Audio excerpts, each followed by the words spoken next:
이사야 43장 18절에 보면 너희는 이전 일을 기억하지 말며 옛날 일을 생각하지 말라.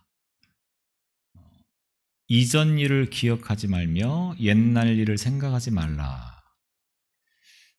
또 이사야 46장 9절에 보면 너희는 옛적 일을 기억하라. 성경은 이렇게 역설적인 그런 표현들을 쓰는 구절들이 참 많습니다. 이사야가 말씀하는데 43장에서는 이전 일을 기억하지 말며 옛적 일을 생각하지 말라 이렇게 말씀하시고 46장에 가면 다시 너희는 옛적 일을 기억하라 이렇게 말씀을 하고 있다고 하는 겁니다. 굉장히 혼란스럽죠. 기억하지 말라고 했다가 기억하라고 했다가 도대체 어디에다가 기준을 맞추고 어떻게 살아야 되나. 기억하지 말라, 생각하지 말라 이렇게 말씀을 하셨을 때는 과거에 이스라엘 민족의 과거의 역사 속에서 상처가 있고 아픔이 있고 눈물이 있고 고생이 있는 그 모든 것들을 다 잊어버리고 새롭게 은혜를 주실 하나님을 기대하며 살아라. 이런 의도를 가지고 이렇게 말씀을 하셨을 것입니다. 반면에 기억하라 이렇게 말씀을 하셨을 때는 옛날 일을 기억하라 이렇게 말씀을 하실 때는 하나님께서 우리들에게 베풀어 주신 은혜가 무엇인가를 기억해봐라. 그래서 그 은혜를 잊지 말고 항상 감사하며 살아라. 이렇게 말씀하려고 하는 의도를 가지고 이사야가 같은 성경 안에서 이렇게 역설적으로 두 가지를 동시에 말씀하고 있다고 하는 겁니다. 사람이 받은 은혜를 참 기억하면서 살아간다고 하는 것은 중요한 문제 아니겠습니까? 그래서 우리가 어떤 누군가에게 은혜를 입었을 때, 은혜를 받았을 때는 내가 잊지 말고 두고두고 그 은혜를 감사하면서 나도 그렇게 살아야지라고 마음을 먹어봅니다. 그런데 얼마나 갑니까? 얼마 가지 않습니다. 하나님 앞에서도 마찬가지입니다. 우리가 하나님께 받은 것들이 뭐가 있습니까? 그 받은 순간에는 내가 하나님께로부터 이런 은혜를 받았으니 잊지 말고 평생 그 하나님께 감사하는 마음을 가지고 살아야 되겠다라고 생각을 해봅니다. 그런데 얼마나 갑니까? 그렇게 오래 가지 않습니다. 이게 사람이라고 하는 거죠. 그러다 보니 하나님께서 이 사람의 마음을 너무 잘 아셔서 절기들을 만들어 주시고 그 절기를 통해서 하나님의 은혜를 늘 잊지 말고 상기하면서 살아가라고 하는 말씀을 성경은 우리에게 주시고 있다고 하는 겁니다. 우리가 은혜의 시대에 살아가면서 과연 절기가 필요하겠는가? 라는 생각을 어쩌면 해볼 수도 있겠습니다. 예수 그리스도의 은혜로 말미암아 살아가는 우리가 구약 시대나 지키는 이 절기를 지켜야 될 필요성이 있겠느냐? 그런데 앞서 말씀을 드렸던 것처럼 우리는 이 절기를 통해서 하나님의 은혜를 다시 한번 생각할 수 있는 계기가 되어지고 그래서 그 하나님께서 우리에게 베풀어 주신 은혜를 생각하면서 감사함을 가지고 예배를 드리고 신앙생활을 하는 것입니다. 이스라엘 민족의 역사는 절기로 시작을 해서 절기로 끝난다라고 말을 해도 과언이 아닐 만큼 많은 절기들이 있습니다. 그 가운데서도 이제 특별히 3대 절기라고 말을 하는데 오늘 이 신명기 16장 1절로 17절까지를 보면 이스라엘에서 반드시 중요하게 생각하면서 지켜야 되는 세 가지의 3대 절기를 말씀해 놓고 있습니다. 그래서 1절로 8절에 보면 유월절, 그 다음에 9절로부터 12절을 보면 맥추절, 77절, 그 다음에 13절부터 17절까지는 수장절. 이 3대 절기는 모든 남자들이 예루살렘에 와서 그곳에서 하나님 앞에 감사하면서 절기를 지키라.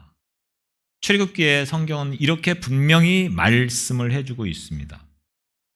그래서 하나님께서 이스라엘 백성들에게 베풀어 주신 은혜가 무엇인가를 깊이 생각하면서 그 하나님 앞에 감사하고 그 하나님을 영화롭게 하는 삶을 살아가라고 말씀하고 있는 것입니다. 그리고 이 절기들을 통해서 이스라엘 민족에게 분명한 영적 교훈들을 제시해주고 있습니다. 이 말씀은 사실 신앙생활 조금 하면 굉장히 자주 여러 번 많이 들었던 말씀일 것이라고 생각을 합니다. 저도 21년도에 제가 이 본문을 가지고 말씀을 드렸습니다. 그때 제가 어떤 내용을 중심으로 해서 말씀을 드렸는지 잘 기억은 안 나는데 듣는 분이야 얼마나 기억을 하겠습니까? 다시 한번 간략하게 이 3대 절기 그리고 그 절기가 주는 영적 교훈을 간략하게 먼저 말씀을 드리면서 함께 은혜를 나누려고 합니다. 먼저 6월절. 6월절은 어떤 절기인가는 이미 다 알고 계시는 이야기입니다. 쉽게 말하면 과거의 은혜를 기억하면서 하나님 앞에 감사하는 그러한 절기가 6월절입니다. 6월절이라고 하는 말이 무슨 말입니까? 하나님께서 이스라엘 민족이 애굽 땅에서 노예로 살아갈 때에 그 이스라엘 민족을 애굽에서 해방시켜 주시고 그리고 가나안에서 그들의 삶을 살아갈 수 있도록 길을 열어주시려고 계획합니다. 그래서 모세를 부르셔서 바로에게 보내고 바로에게 모세가 우리 이스라엘 민족은 이제 이 애굽을 떠나서 가나안으로 가야 되겠다. 이렇게 말을 합니다. 그때 애굽의 왕은 어떤 마음을 가지겠습니까? 그 200~300만 명 되어지는 이스라엘 민족을 다 놓아주는 것, 해방시켜주는 것이 결코 호락호락한 일이 아니라고 하는 것을 알고 있습니다. 그동안 노예로 부리면서 대애굽 제국을 세우는데 큰 공헌을 하게 했는데 그들을 하루아침에 다 해방시켜준다? 굉장한 손해가 되겠죠. 그러니까 바로는 당연히 그 모세의 제안을 거절하게 되어집니다. 그때 이 애굽 땅을 향하여서 하나님께서 재앙을 내리시기 시작하죠. 10가지의 재앙을 내리는데 마지막 재앙이 뭡니까? 장자의 죽음이라고 하는 재앙입니다. 하도 말을 안 들으니까 하나님께서 애굽 땅에 거하는 모든 처음 난 것들은 다 죽게 될 거다. 그것이 사람이든 짐승이든 모든 처음 난 것들은 다 죽는다. 단 죽지 않는 방법이 있는데 그것은 어린 양의 피를 문설주와 좌우 인방, 요즘에 쓰지 않는 단어죠. 문 틀에다가 이 어린 양의 피를 바르면 죽음의 사자가 그 집은 넘어갈 것이다. 이러한 단서를 붙여서 모세가 바로에게 이와 같은 재앙이 임할 것이다. 그러니까 그 재앙이 임하기 전에 우리를 해방시켜달라. 바로가 어떻게 했겠습니까? 당연히 해방시켜주지 않습니다. 결국 그날 밤에 장자의 죽음의 재앙이 온 애굽 땅에 임하게 되어집니다. 그리고 하나님께서 말씀하셨던 것처럼 어린 양의 피를 문설주와 임방에 바른 집은 그 장자의 죽음의 재앙에서 면하게 되어집니다. 이스라엘뿐만 아니라 애굽 사람들도 그 하나님의 말씀을 믿고 그대로 순종하면 다 죽지 않고 살았다고 하는 겁니다. 결국 바로는 이 장자의 죽음 앞에서 항복할 수밖에 없었습니다. 자신의 장자도 그때 죽음을 당하게 되어지는 거죠.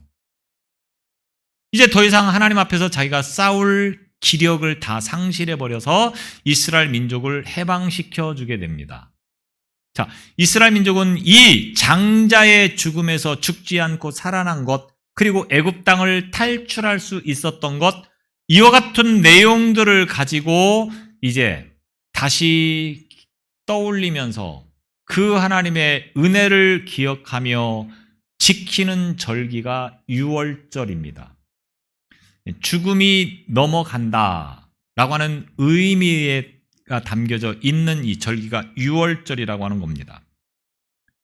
자신들을 구원해 주신 하나님, 그 하나님의 은혜를 잊지 않고 날마다 하나님께 감사하는 마음을 가지고 살아가는 절기, 이것이 곧 유월절이라고 하는 겁니다.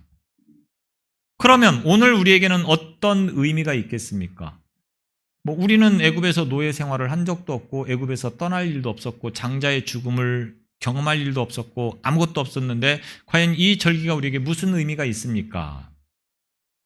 이 유월절이라고 하는 이 절기는 우리가 가만히 생각해 보면 오늘 저와 여러분이 누구의 종노릇하며 세상을 살았습니까? 마귀의 종노릇, 죄의 종노릇하며 살아갑니다. 그러다가 결국은 죽을 수밖에 없는 존재였다고 하는 거죠. 그런 우리를 위해서 독생자이신 예수 그리스도를 보내주시고 누구든지 그 예수 그리스도를 믿는 자들은 죽지 않고 영원히 살 수 있도록 하나님께서 은혜를 베풀어 주셨다고 하는 것입니다. 그 예수님께서 십자가에서 죽으시고 그리고 사흘 만에 부활하신 날이 바로 이 유월절이 되겠습니다. 예수님께서 유월절 만찬을 행하셨다. 이 말씀을 여러분이 기억하실 겁니다. 그리고 그 다음 날 이제 예수님께서 십자가에서 죽으십니다. 그리고 사흘이 지난 다음에 다시금 부활하셨습니다. 그래서 우리는 부활주의를 지키는 거죠. 우리를 죄에서 구원해 주시고 우리가 하나님의 나라를 소망하며 살아갈 수 있도록 은혜를 주신 것에 대해서 감사하며 그것을 기념하면서 부활주의를 지킨다고 하는 겁니다. 그래서 날짜는 조금 다를 수 있겠지만 이스라엘 민족이 유월절을 지키듯이 우리도 부활주의를 지키면서 그 하나님의 은혜에 감사하는 삶을 살아가게 되어진다고 하는 것입니다. 자식으로서 부모의 은혜를 알게 되어지면 어떤 마음을 가지고 우리가 부모를 대하겠습니까? 부모의 은혜를 모르는 자식을 뭐라고 말합니까? 욕인 줄 알았는데 그게 욕이 아니더라고요. 사전에서 보니까 욕이 아니고 그건 지극히 정상적인 말인데 부모의 은혜를 잘 모르는 자식들을 향하여서 호래자식이다 이렇게 표현합니다. 호래자식이 욕이 아니고 일반적인 그런 표준어라고 그렇게 말을 합니다. 여튼 부모의 은혜를 모르는 자식. 그런데 하나님의 은혜를 모르는 자식. 오늘 저와 여러분이 하나님의 은혜를 알고 기억하고 그래서 그 은혜에 늘 감사하며 살아가고 있습니까? 우리가 하나님께로부터 어떤 은혜를 받으며 여기까지 왔습니까? 아무리 생각해도 저는 받은 은혜가 별로 없는 것 같습니다. 사는 게 너무 힘들었습니다. 너무 어려웠습니다. 이런 생각이 드십니까? 그래서 하나님으로부터 받은 은혜가 별로 없는 것 같습니다. 하나님이 나를 포기한 것 같습니다. 하나님이 나를 버린 것 같습니다. 이런 마음이 드십니까? 가만히 생각해 보십시오. 정말 그런가? 하나님은 어느 누구도 버리지 않습니다. 하나님은 어느 누구도 포기하지 않습니다. 하나님은 모든 사람에게 많은 은혜를 부어주신다고 하는 거죠. 우리는 그 사실을 잊지 말아야 됩니다. 그래서 여기까지 우리를 도우신 그 하나님을 기억하면서 그 은혜에 감사하며 드리는 절기가 바로 맥추절, 77절이 되겠습니다. 오늘 본문의 말씀에서 77절이라고 그렇게 말씀을 하고 있습니다. 자, 이 맥추절이라고 하는 말은 추수를 한 다음에 하나님 앞에 처음으로 감사하며 드리는 절기이기 때문에 맥추절이다 이렇게 표현합니다. 그런데 이 말을 달리 표현하면 77절이라고 말합니다. 왜? 일주일이 며칠입니까? 7일입니다. 그 다음에 7일이 일주일이고 그 일주일씩 7주가 지난 다음에 드리는 절기가 맥추절입니다. 언제를 기준으로 해서 6월절을 기준으로 해서 7주가 지난 다음에 드리는 절기라고 하여서 77절. 그래서 77절 이렇게 부릅니다. 그런데 이 77절이라고 하는 말을 또 다른 말로 표현하는데 그 말은 오순절이라고 말합니다. 왜냐하면 7일씩 7주 지나면 며칠입니까? 49일이죠. 49일 다음 날 지키는 절기입니다. 그래서 50일째 되는 날이라고 해서 오순절. 그래서 맥추절, 77절, 오순절은 다 똑같은 말입니다. 어디 가서 맥추절, 77절, 오순절을 다르다고 이야기를 하면 굉장히 무식하다는 소리를 들을 수 있습니다. 꼭 기억하십시오. 그런데 신약 시대에 와서 예수님께서 부활하신 다음에 이 땅에서 며칠을 계셨습니까? 40일 동안 계셨죠. 그리고 하나님의 나라로 승천하시면서 제자들에게 무엇을 말씀합니까?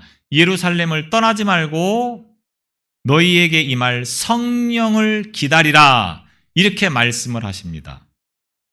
그리고 10일 있다가 이 성령께서 임하시게 돼서 제자들이 성령을 충만하게 받습니다. 그때가 언제라고요? 바로 이 50일째 되는 날. 오순절 마가의 다락방에 성령이 임했다. 기록되어 있죠. 그래서 이 오순절, 맥추절, 칠칠절을 신약시대에 와서는 뭐라고 말합니까? 성령 강림절이라고 이야기를 합니다. 자, 그래서 맥추절, 칠칠절, 오순절, 성령 강림절은 다 똑같은 날을 말하고 있습니다. 여튼 이 성경에서 말하고 있는 맥추절, 칠칠절, 오순절, 성령 강림절은 무엇을 생각하며 하나님 앞에 절기로 드리는 것입니까?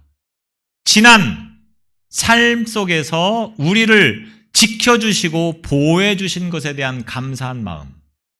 이스라엘 민족이 처음 가나안 땅에 들어가서 씨앗을 뿌리고 그리고 곡식을 처음 거두은 것을 가지고 하나님 앞에 절기로 지킵니다. 바로 이 날이 맥추절이고 칠칠절이고 오순절이 되는 겁니다.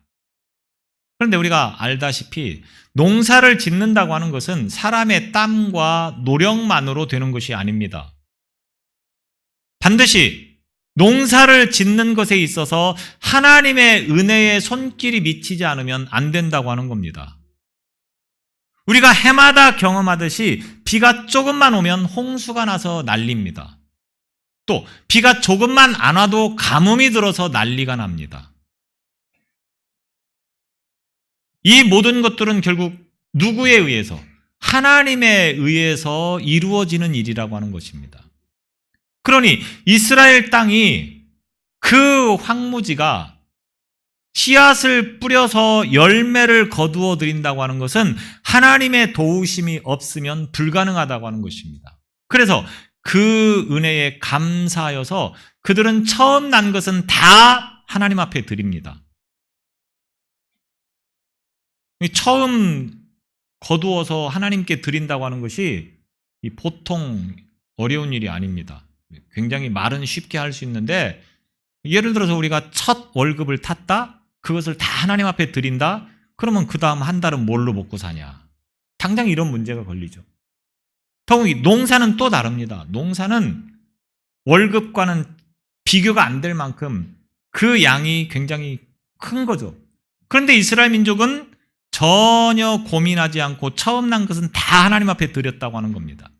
그랬다고 해서 이스라엘 민족이 처음 난 것을 다 드리고 죽었다. 이런 사람은 하나도 없습니다. 왜? 하나님이 채워주십니다. 이스라엘 민족은, 하나님의 백성들은 자기의 수고와 노력으로 세상을 사는 것이 아니고 하나님의 은혜로 살아간다고 하는 사실을 잊어서는 안 됩니다. 자, 그 마음을 담아서 드리는 것이 맥추절이라고 하는 겁니다. 하나님의 은혜를 아는 것은 굉장히 중요한 문제가 아닐 수 없습니다. 여러분이 지난 6개월 동안 작년 일은 그만두고 2023년도를 시작하면서 오늘 6월 이제 마지막 주 아침까지 오는 이 과정에서 하나님께 받은 은혜가 무엇이 있다고 생각하십니까? 앞서 말씀을 드렸듯이 저는 별로 없는 것 같습니다. 혹시 이런 생각이 드십니까? 하나님께 받은 은혜, 6개월 동안 하나님께서 나에게 주신 은혜, 가장 기본적인 것부터 한번 따져볼까요? 자, 우리가 만약에 빛을 돈을 주고 사야 된다. 요즘 전기세도 굉장히 많이 올라서 밤 되면 전기를 쓰는데 굉장히 많이 내죠. 하물며 햇빛을 돈을 주고 사서 우리가 사용을 해야 된다. 또 공기를 돈을 주고 사서 마셔야 된다. 그 액수로 따지면 과연 얼마가 들까? 하루에 수천만 원을 벌어도 감당 안 될 겁니다. 근데 하나님이 우리에게 무상으로 다 제공해 주십니다. 사실은 내가 돈 주고 사서 사용하지 않는 것들이 훨씬 더 많은 거죠. 이게 다 하나님의 은혜라고 하는 겁니다. 하나님이 주신 것입니다.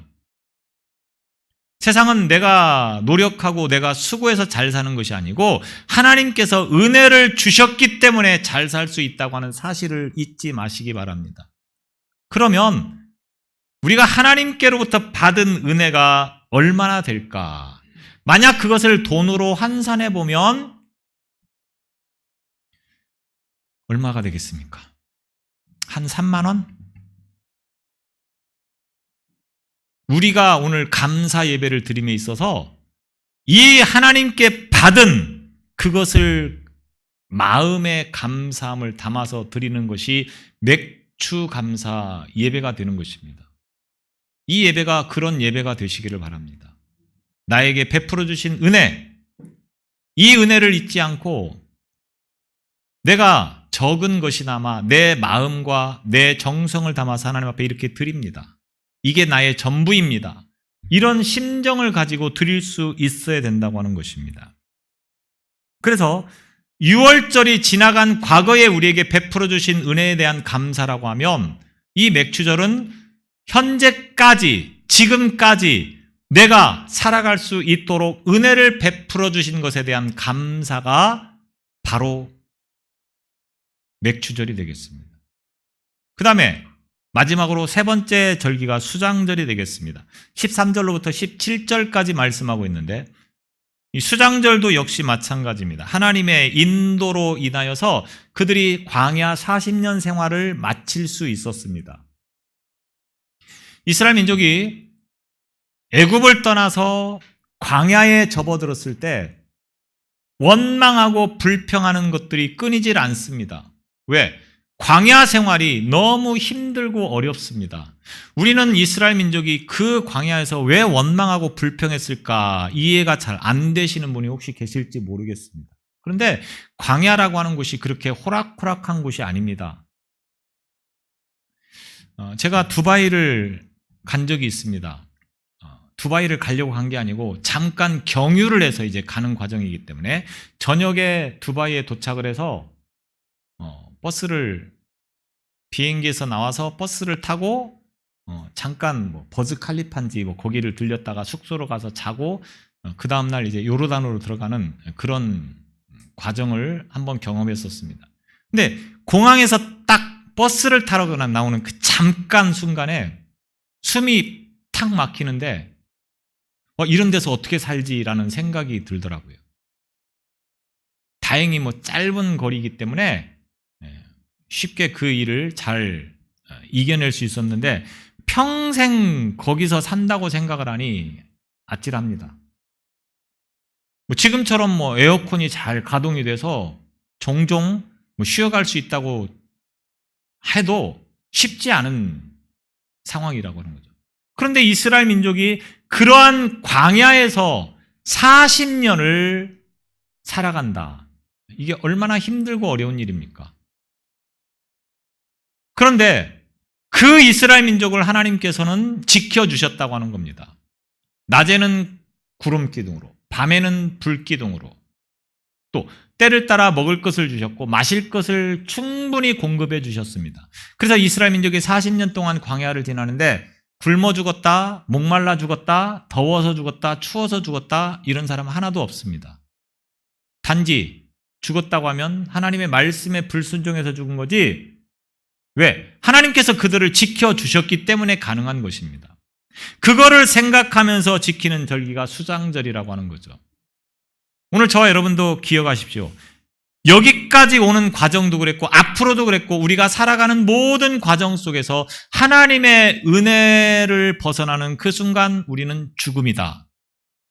이렇게 생각하며 살아가는 것이 은혜입니다. 내가 잘나서 내가 열심히 살면 된다? 착각입니다. 열심히 살아도 안 되는 건 죽어도 안 됩니다. 우리 생명이 누구에게 있습니까? 하나님께 있습니다. 내가 아무리 건강을 지키려고 해도 하나님이 부르시면 다 가야 됩니다. 내가 노력하고 내가 수고하고 내가 능력이 있어서 세상을 살아간다고 착각하지 마십시오. 하나님의 은혜입니다. 오늘 이 마음을 담아서 드리는 절기. 그래서 사람의 값은 어디에 있습니까? 사람이 짐승과 다른 것은 어디에 있습니까? 은혜를 아는 데 있다고 하는 겁니다. 짐승은 은혜를 잘 모릅니다. 그런데 사람은 은혜를 알아야 된다고 하는 거죠. 그런데 이 시대에 그런 은혜를 잃어버리는 일들이 얼마나 많은지 모릅니다. 속담에도 원수는 어디에 새기고 물에 새기고 은혜는 어디에 새기고 돌에 새기라 이렇게 이야기하고 있습니다. 그런데 이 거꾸로 됐습니다. 원수는 돌에 새기고 은혜는 물에 새기는 일들이 허다하다고 하는 거죠. 오늘 우리는 어떻습니까? 나에게 한 번 원수진 사람은 두고두고 죽을 때까지 이를 갈며 살아갑니다. 받은 은혜가 뭐든 상관없습니다. 그 은혜는 쉽게 잃어버리고 한 번 나에게 원수를 지면 평생 간다고 하는 거죠. 그게 사람이라고 하는 겁니다. 이 시대가 그렇다고 하는 겁니다. 저도 그렇지만 대부분의 사람들이 그런 경우가 참 많습니다. 그래서 이런 우리의 심정을 잘 아시는 하나님이 절기를 통해서 하나님의 은혜만큼은 잊지 마라 이렇게 말씀을 하고 있는 것입니다. 하나님의 은혜는 너무나도 당연한 겁니까? 당연한 것이 아닙니다. 우리는 하나님의 은혜에 대해서 감사할 줄 알아야 되는 것입니다. 맥추감사주의를 통해서 기억해야 될 하나님의 은혜가 무엇입니까? 여러 가지 많은 의미가 있죠.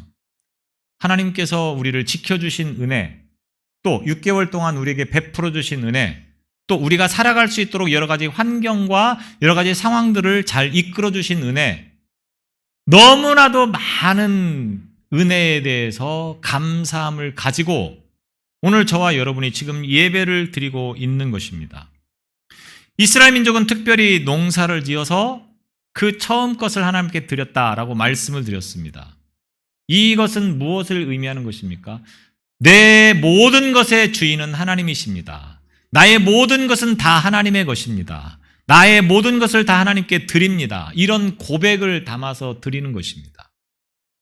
그런 하나님의 백성들을 하나님이 지켜주시고 인도해 주신다고 하는 것입니다. 그래서 이 구약시대에는 이와 같이 모든 소산들을 주신 하나님께 감사하며 드리는 예배가 맥추절이었다고 하면 신약시대는 무엇입니까? 성령께서 우리에게 임하셔서 우리에게 은혜를 베풀어 주시는 것에 대한 감사함을 담아서 드리는 것이다 라고 말씀을 드릴 수가 있겠습니다.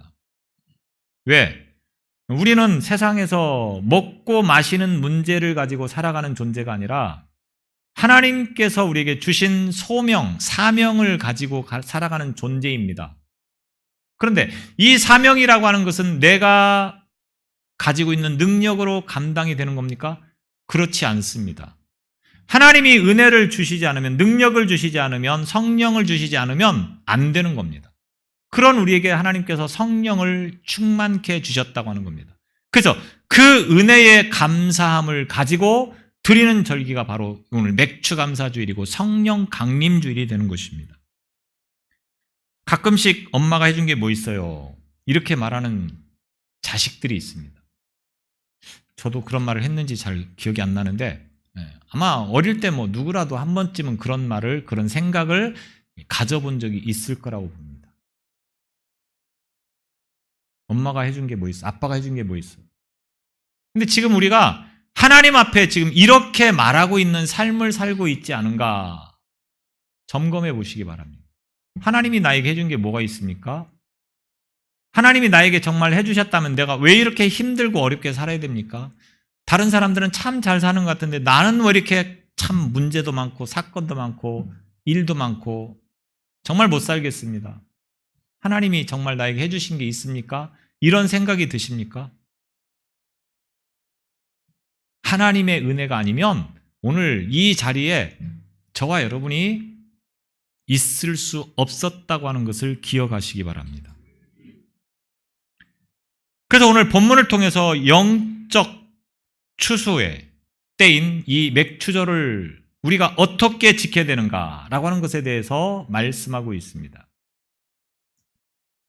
먼저 10절에 보면 내 하나님 여호와 앞에 7절을 지키되 내 하나님 여호와께서 내게 복을 주신 대로 내 힘을 헤아려 자원하는 예물을 드리고 여호와께서 복을 주신 대로 힘을 헤아려 자원하는 예물을 드리라. 맥추감사 예배를 드릴 때 어떻게 드려야 되느냐? 이렇게 말씀해주고 있는 것입니다. 자원하는 예물, 신앙적 충동에 의해서 드리는 예물이라고 하는 뜻입니다. 우리가 뭐 어떤 집들이를 갈 때 선물을 뭐 사가야 되나 고민하지 않습니까? 다행히 그 주인이 나에게는 이런 것들이 필요합니다 라고 말을 해주면 거기에 맞춰서 사가면 참 좋습니다. 그런데 말을 하지 않으면 참 갈등이죠. 이 사람이 나하고 이만큼 친한데 내가 과연 무엇을 가지고 가야 이 사람이 좋아할까? 이 사람이 기뻐할까? 하나님께서 하나님 앞에 제사를 드리러 나올 때에 제물에 대해서 구체적이고 섬세하게 다 이렇게 말씀해 줍니다. 언제는 이만큼의 제물을 가지고 이런 제물을 가지고 나와라. 그런데 오늘 맥추절을 드리는데 하나님이 뭐라고 말씀합니까? 이 제물을 가지고 나와라 이렇게 말씀하신 것이 아니고 내 힘을 헤아려 자원하는 마음으로 예물을 가지고 나와서 드려라. 이게 참 어렵다고 하는 거죠. 여러분은 어떻습니까? 여러분이 지금 오늘 맥추 감사를 드리면서 정말 하나님께서 나에게 베풀어 주신 그 은혜를 생각하면서 힘을 다하여서 하나님 앞에 예배를 드리고 있습니까? 기타 종교들, 기독교가 아닌 다른 종교들, 종교가 아니어도 예를 들어서 제사만 드리는 것을 봐도 제사 드릴 때 얼마나 공을 드립니까? 요즘에는 많이 퇴색되긴 했겠지만 우리 예전에 제사 드릴 때 한번 떠올려 보십시오. 그냥 아무 데나 놓고 젓가락질하기 쉬운 곳, 이런 곳은 맛있는 거 놓고 좀 먼 데는 맛없는 거 놓고 이렇게 드린 다음에 제사 끝나고 그냥 먹으면 될 텐데 뭔 자리가 있고 위치가 있고 얼마나 정성을 들여서 하는지 모릅니다. 죽은 조상에게도 제사를 드릴 때 그렇게 정성을 드리는데 살아계신 하나님 앞에 예배를 드리고 있는 저와 여러분이 어떤 마음, 어떤 심정을 가지고 지금 예배를 드리고 있습니까? 어떤 절기를 지키고 있습니까? 예배를 드릴 때마다 과연 예배 드리는 그 태도나 마음의 자세를 보면서 과연 저분이 하나님 앞에 예배를 드리는 마음을 가지고 나왔는지 의심스러울 때가 없지 않아 있습니다. 여러분 어떻습니까? 여러분 혹시 어떤 공연장에 가보셨습니까? 연주회장에 가보셨습니까? 연주회장 갈 때 복장이 어떻습니까? 집에서 입던 대충 아무거나 그냥 걸치고 합니까? 몇 날 며칠 아마 고민할지도 모르겠습니다. 또 공연장에 딱 가면 일단 공연이 시작되면 딱 문 걸어 잠급니다. 절대 들어갈 수 없습니다. 또 도중에 절대 나가지 않습니다. 시작부터 끝까지 얼마나 엄숙한 모습으로 그 연주회를 관람하는지 모릅니다.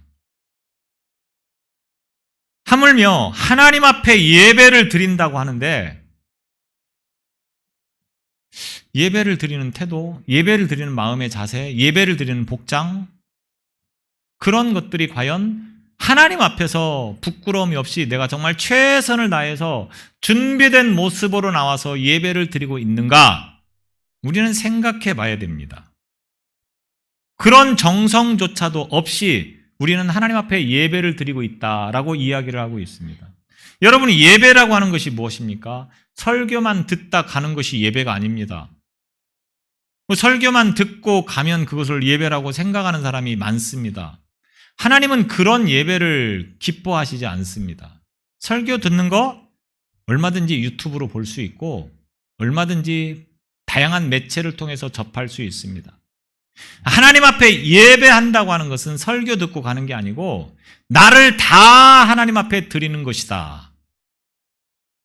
오늘 저와 여러분을 하나님 앞에 내드리는 것이 예배입니다. 나를 하나님 앞에 드리는데 그런 마음의 자세, 마음의 준비가 없이 하나님 앞에 드리면 하나님이 받으시겠습니까? 맥주 감사주의를 통해서 다시 한번 기억하시기 바랍니다. 하나님 앞에 나의 모든 것들을 다 드린다고 하는, 나에게 베풀어 주신 그 은혜에 감사하여서 내가 가지고 있는 모든 것을 다 하나님께 드린다고 하는 이 믿음을 가지고 하나님 앞에 나아갈 수 있기를 바랍니다. 또 12절에 보면 종되었던 것을 기억하고 이 규례를 지켜 행할지니라. 종되었던 것을 기억하고 이 규례를 지켜 행할지니라. 하나님 앞에서 과거에 있었던 그 모든 것들을 기억하면서 하나님 앞에 예배를 드리라고 말씀을 하고 있습니다. 또 11절에 보면 하나님 앞에서 즐거워할지니라, 즐거움으로 하나님 앞에 예배를 드리라고 말씀하고 있습니다. 여러분이 무엇 때문에 즐겁습니까? 여러분이 정말로 이 땅을 살아가면서 기뻐할 일들이 무엇이 있습니까? 아마도 사업이 잘 되면 기뻐하겠죠? 직장에서 승진하면 기뻐하겠죠? 자녀들이 공부를 잘해서 좋은 학교에 들어가면 기뻐하겠죠? 그럼 예수 믿는 사람이 정말로 기뻐해야 될 건 뭡니까? 물론 그런 것들도 기쁜 일들인 것은 분명히 사실이지만 정말로 우리가 기뻐해야 될 것은 내가 예수 믿어서 구원받은 사실에 대해서 기뻐할 수 있기를 바랍니다. 내가 천국 갈 수 있는 그 믿음을 가진 것에 대해서 기뻐할 수 있기를 바랍니다. 그것을 기억하면서, 그것을 생각하면서 하나님 앞에 드리는 이 맥주 감사가 되어져야 된다고 하는 것입니다. 오늘 저와 여러분의 삶이 하나님의 은혜가 아니었다고 하면 과연 내가 어떻게 됐을까 생각해 보시기 바랍니다. 그런 나를 이렇게 지켜주시고 인도하셔서 오늘 이 예배를 드릴 수 있게 하신 것에 대해서 감사함을 가지고 오늘 맥주 주일 하루를 보내는 저와 여러분이 되시기 바랍니다. 기도하겠습니다. 우리의 삶을 인도하시는 하나님 아버지, 그 은혜에 감사하여서 오늘도 맥주 감사 예배로 드렸습니다.